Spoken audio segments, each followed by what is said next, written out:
Came across this term alexithymia, which is a personality trait where a person is unable to express their emotions, and it instantly occurred to me how I would portray this term. I often find myself in situations where I'm being complimented and I do not know how to revert back via words or expressions. I feel absolutely clueless. I've been in situations where I've experienced sorrowful instances, but I was unable to express any sort of remorse. And I truly wanted to, but in certain situations I am completely confused. Therefore, I created this particular look. I hope you like what you see and you are able to learn something new from this tutorial. Let's get started by cleaning our canvas by making sure our hairline, forehead and sideburns are grease and dirt free. I've cut my ball cap to my size and have it on. I'm applying spirit glue generously all over where the seam of my ball cap is going to sit, including the sideburns, and making sure all the little baby hair is neatly tucked away. Make sure you wait for 30 to 40 seconds before you glue down your ball cap.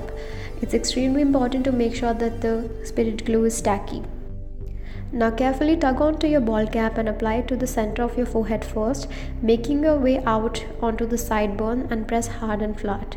Now I'm using some acetone on the Q-tip and gently rubbing it on the seam of the ball cap so that it blends with the forehead seamlessly. Next, I'm cleaning my eyebrows and brushing them upwards.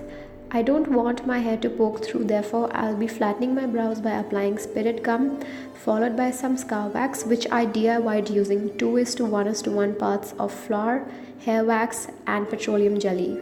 I'm using very less scar wax as I just need to create a smooth surface over my brows and we want to look expressionless. You know what they say, right? Eyes are the windows to the soul and eyebrows are the frame or curtains, whatever. So we definitely got to cover those. Keep applying petroleum jelly to shape the scar wax. So once the prep is done, let's jump onto the centerpiece, which is our heart. I'm sketching out a heart on the center of my chest. Once I'm happy with the placement and the size, I'm going to go around the outline and deepen the shading.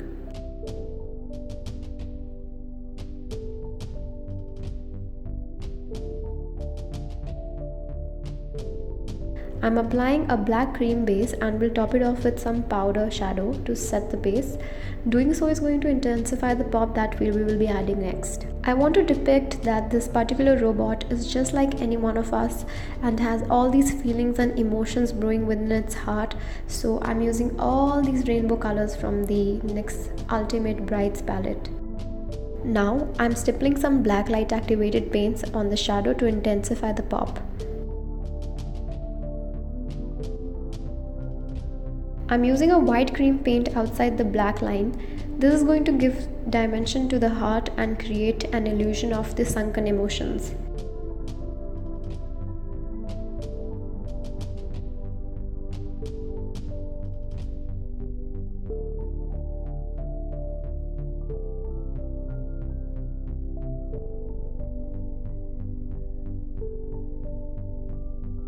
Now I'm deepening the waterline with black before I forget, and also once the paint is on, it'll get really difficult for me to tug onto my skin. I went ahead, mixed up a bunch of liquid suede lipsticks on my palette and ended up with this deep red, almost Marsala color. I just went with this deep red color cause I'll get great highlights and shadows on it.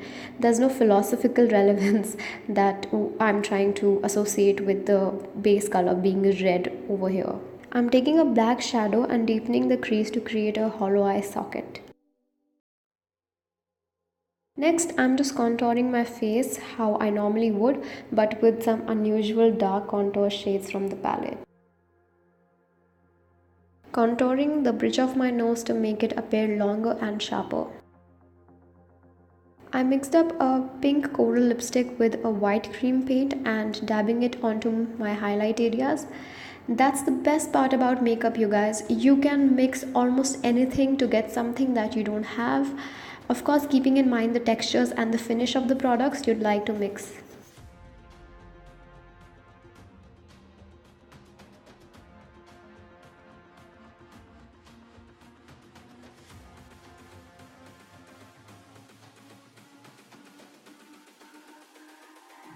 It's all about humanity. And we are back. Now I went around the heart using more black paint and setting it with powder shadow.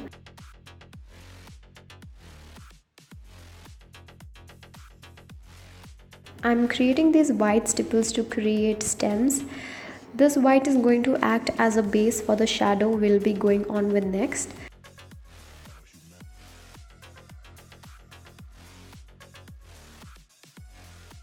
The white lines turned out thicker, so just cleaning out the edges by putting in more black.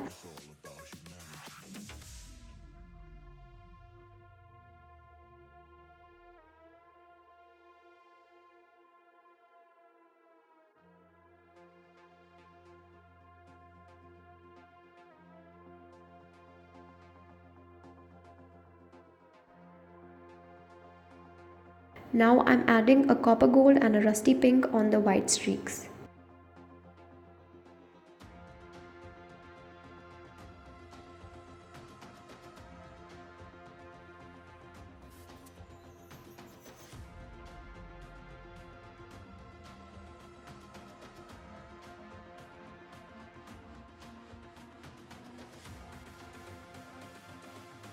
I went ahead and covered my chest and shoulders in the same rusty red that I used for the face.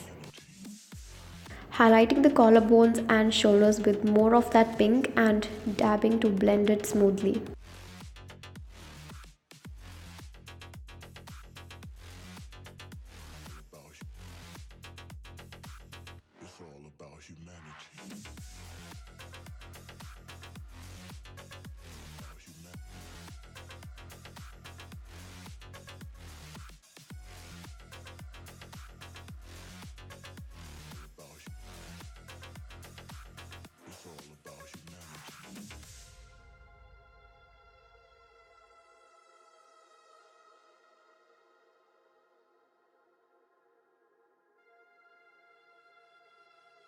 Now I've taken a black liner on a fine angle brush and creating lines which are the seams of the robot. Now I know some of you guys must be wondering why I'm turning myself into a cyborg and calling it a robot when clearly there's a huge difference between both. Well, I love how cyborgs look so clean and mod.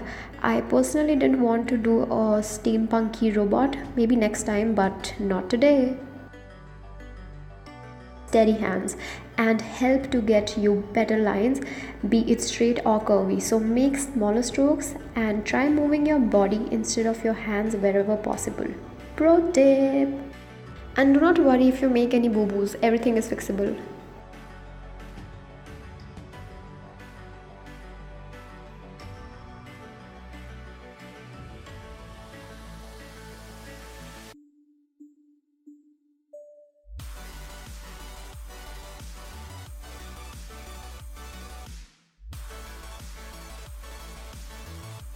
This look is all about creating 10 million highlights and shadows technically, so you will be seeing me do this a lot.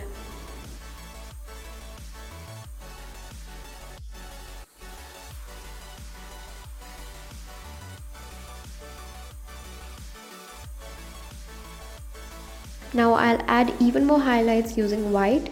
This just starts bringing a lot more perspective and realism to the look. Try all techniques possible, fingers, sponges, brushes, airbrushes, cause this step took a lot of time and building.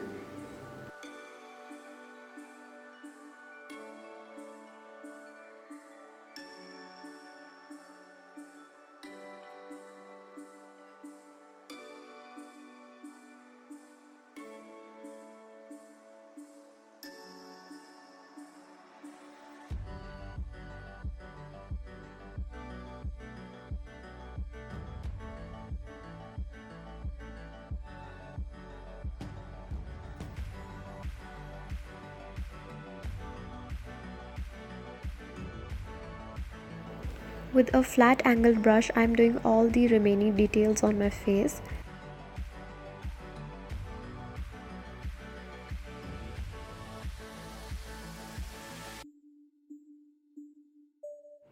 I'm going to cover the crown of the bald cap with black paint as I want to distort the proportion of my head a little by creating that illusion.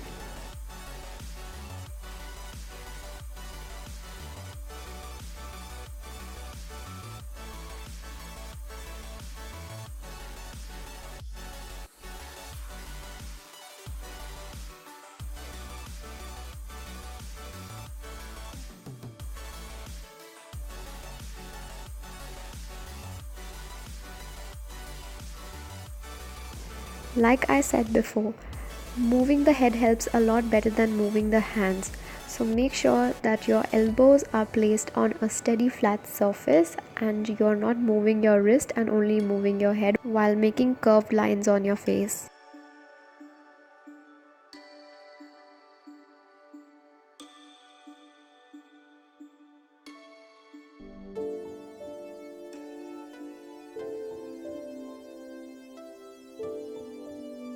Now I'm pretty much just repeating what I did on my body, on my face, adding white, blending it, adding more white, blending it, and then adding a crisp opaque color to create a sharp edge and fade it as you go inwards.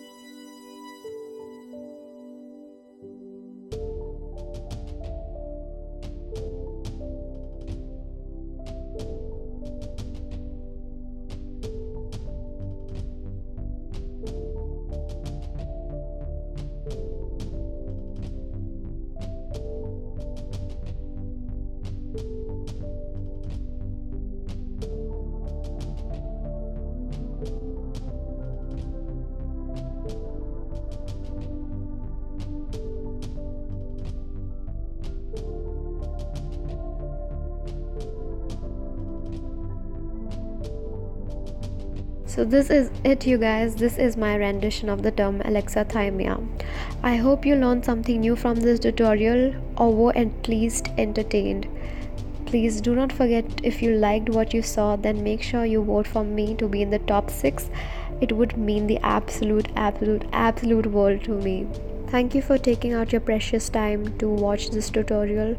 If you liked my work and would like to see more, make sure you check out my other social media handles as well. Thank you so much. Bye bye. Take care.